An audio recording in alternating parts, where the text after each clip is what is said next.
எல்லாருக்கும் வணக்கம். Cheese kitchen click பண்ணதுக்கு ரொம்ப நன்றி. இன்றைக்கி வந்து குலோப் ஜாமுன் தான் பார்க்க போகிறோம். அதுவும் வந்து ப்ரெட்டில் வந்து டக்குன்னு செய்யக்கூடிய ஒரு குலோப் ஜாமுன் தான் இது. செம சாஃப்டாக செம டேஸ்ட்டாக இருக்கும் இந்த குலோப் ஜாமுன். ஈஸியாக கூட செஞ்சிடலாம். இந்த ரெசிபி பார்க்குறதுக்கு முன்னாடி மறக்காமல் சப்ஸ்கிரைப் பண்ணுங்கள், லைக் பண்ணுங்கள். இந்த ரெசிபி உங்கள் நண்பர்களுக்கும் ஷேர் பண்ணி விடுங்க. இப்போது வாங்க வீடியோக்குள்ளே போகலாம். பாகுக்கு 1 கப்பு சர்க்கரை, 1.5 கப்பு தண்ணி, இதில் 2 ஏலக்காய் போட்டுடுறேன், ஒரு 4-5 சாஃப்ரன் போட்டுக்கிறேன். இது வந்து ஆப்ஷனல் தான், உங்கள்கிட்ட இருந்தால் போட்டுக்கலாம், கலர் நல்லா கொடுக்கும். இப்போது இது எல்லாமே வந்து கரைஞ்சி நல்லா கொதி வரணும். இந்த மாதிரி ஓரெல்லாம் ப்ரெட்டில் எடுத்துகிட்டு மிக்சியில் இப்படி உதுத்து போட்டுக்கணும்.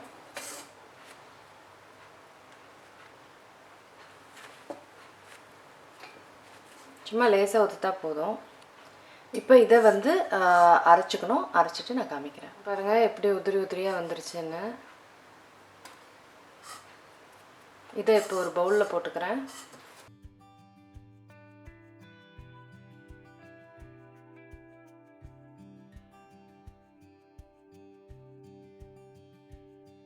இப்போ இதில் கொஞ்சம் கொஞ்சமாக பால் சேர்த்து பிணைஞ்சி விடணும். இந்த பாலை வந்து அது கொஞ்சம் கொஞ்சமாக இழுத்துக்கும். கொஞ்சம் கொஞ்சமாக சேருங்க, எல்லாம் ஃபுல்லாக தண்ணி மாதிரி ஆகிடும். நம்மளுக்கு நல்ல உருண்டை பிடிக்கிற அளவுக்கு வேணும்.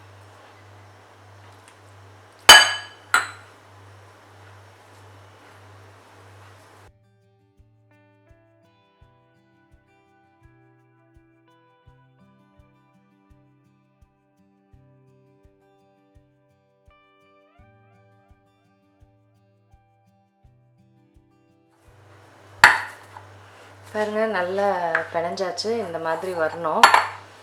இது வந்து ஒரு 5 நிமிஷம் அப்படியே வச்சுட்டு அதுக்கப்புறம் உருண்டை பிடிக்க ஆரம்பிச்சிடலாம்.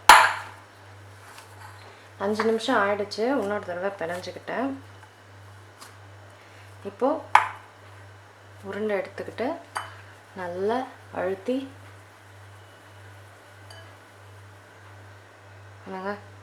சூப்பராக உருண்டை வந்துருச்சு. உருண்டை பிடிச்சிட்டேன். இப்போ வந்து இதை வறுக்க ஆரம்பிச்சிடலாம். இது சக்கரை பாகு ஆயிடுச்சு. கொஞ்சோண்டு ரோஸ் எசன்ஸ் சேர்த்துக்கிறேன். எண்ணெய் காஞ்சிருச்சான்னு பார்க்குறேன். எண்ணெய் காஞ்சிருச்சு.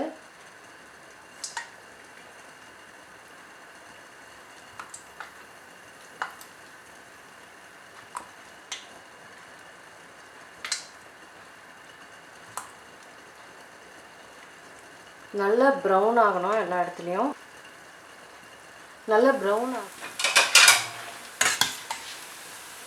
ப்ரௌன் ஆகிடுச்சு பாருங்கள். எல்லா இடத்துலையும் நல்லா சூப்பராக ப்ரௌன் ஆகிடுச்சு. இதை எடுத்துடலாம்.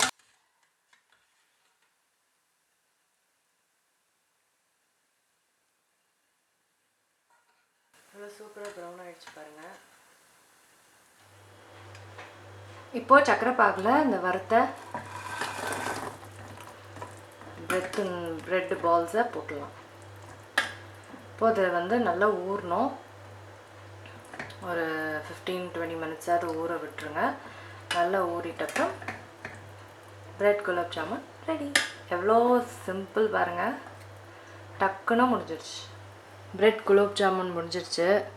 ஜஸ்ட்டு 15-20 மினிட்ஸில் எல்லாமே முடிஞ்சிடுச்சு. இது ஊறுறதுக்கு வந்து ஒரு 1/2 மணி நேரம் விட்டுருந்தேன். செம்ம சாஃப்ட் பாருங்கள். உள்ளெல்லாம் நல்லா சாஃப்டாக சூப்பராக ஊறி சூப்பராக இருக்கு.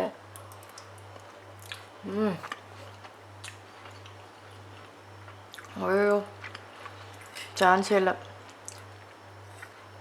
செம்ம சூப்பராக இருக்குது. நம்பவே மாட்டீங்க ப்ரெட்டில் குலோப் ஜாமுன் செஞ்சு இவ்வளோ டேஸ்ட்டாக இருக்கும்னு. கண்டிப்பாக ட்ரை பண்ணி பாருங்கள். நான் உங்களை அடுத்த வீடியோவில் சந்திக்கிறேன். இருங்க எங்கே போகிறீங்க? இந்த 2 வீடியோஸும் கண்டிப்பாக உங்களுக்கு பிடிக்கும். கிளிக் பண்ணி பாருங்கள்.